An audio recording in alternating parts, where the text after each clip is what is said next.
Well, who are the four horsemen of the apocalypse? Who are they? We spoke about the first one, who was on the white horse, went out conquering and to conquer. Here we see this other horse, the red horse, to take peace from the earth, so that people should slay one another. I mean, there's that murderous spirit in the world. Right here in Toronto, we're having people who are randomly attacking individuals on the subway.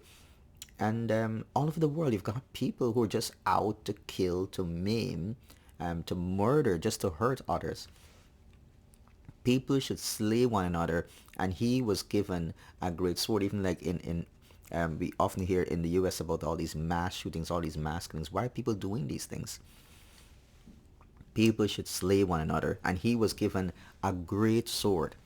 And the Bible says, when he opened the third seal, I heard a third living creature say, "Come." And I looked, and behold, now here's a black horse, a white horse, a red horse. Now here's a black horse. Its rider had a pair of scales in his hand, and I heard what seemed to be a voice in the midst of the four living creatures saying, "A quart of wheat for a denarius, and 3 quarts of barley for a denarius.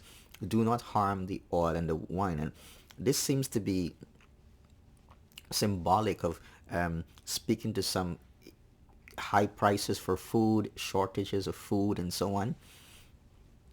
And that seems to be the best explanation for this third horse here. Then he says, when he opened the fourth seal, I heard the voice of the fourth living creature say, "Come." And I looked, and behold, a pale horse. Its rider's name was Death.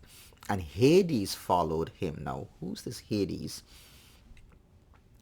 In the Bible, when it uses the word hell, hell can refer to, there are four different Greek words that refer to hell. You've got Hades, you've got Gehenna, you've got Tartarus, or the three Greek words rather.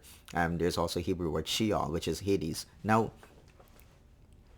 Hades is the place of where the wicked dead, where they go when they leave this world, when they die. The wicked go to Hades. So here was death, and Hades was following behind him, personified. Hades is being personified here. And they were given authority over a fourth of the earth to kill with sword, and with famine, and with pestilence, and by wild beasts of the earth. So here there were four different ways in which people were being killed: with the sword, famine, and there's always that threat of famine upon us in this world, and be it by disasters, whether it be drought or floods or things like that, or even blockages to trades and so on. Famine, and with pestilence, and by wild beasts of the earth. So here are these things coming upon the world, these four horsemen, and we will continue this again.